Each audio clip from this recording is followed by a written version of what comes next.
বেশ কিছুদিন থেকে ইরানকে পরমাণু কর্মসূচি থেকে সরিয়ে আনতে ট্রাম্প প্রশাসন যখন বারবার ইরানের সঙ্গে আলোচনার টেবিলে বসছিল, তখন অন্য দিক দিয়ে নেতানিয়াহু হুমকি দিচ্ছিল যুক্তরাষ্ট্রের সঙ্গে ইরানের আলোচনা ভেস্তে গেলে তারা দেশটিতে সামরিক হামলা চালাবে।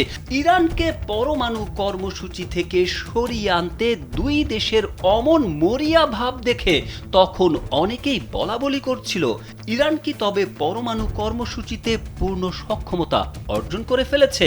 তবে ইরান যে আর 10টা দেশ থেকে আলাদা তা আবারও প্রমাণ করলো তেহরান। ওয়াশিংটন তেল আবিবের যাবতীয় কূটকৌশলকে বৃদ্ধাঙ্গুলি দেখিয়ে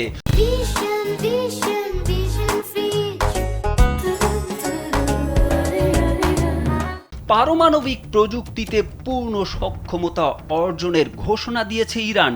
ইরানের এমন ঘোষণায় ট্রাম্প নেতানিয়াহু কি মাথায় হাত দিয়ে বসেছে?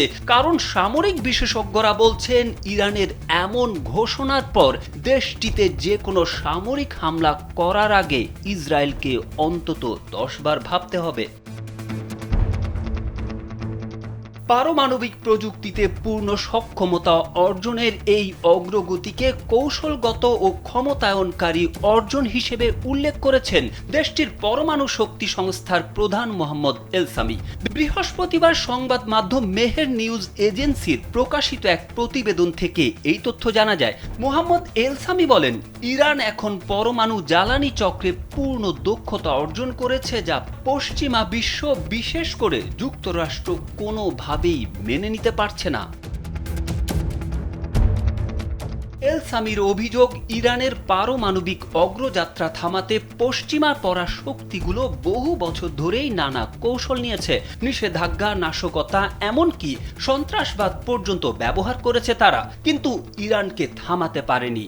পশ্চিমা দেশগুলো চায় ইরানের পারমাণবিক বিদ্যুৎ কেন্দ্র থাকুক, তবে জ্বালানির জন্য যেন সব সময় তাদের ওপর নির্ভর করতে হয়। পরমাণু শক্তি সংস্থার প্রধান এলসামি বলেন, এই দ্বিমুখী নীতি আমরা কখনোই মেনে নেইনি। আমরা চাই স্বাধীনতা ও আত্মনির্ভরতা।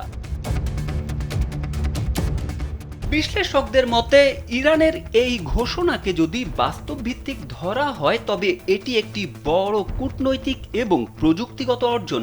এতে ভবিষ্যতের আন্তর্জাতিক আলোচনায় তেহরানের অবস্থান আরও দৃঢ় হবে। তবে ইরানের পারমাণবিক সক্ষমতা ঘিরে আন্তর্জাতিক রাজনীতিতে নতুন উত্তেজনার আভাস পাওয়া যাচ্ছে।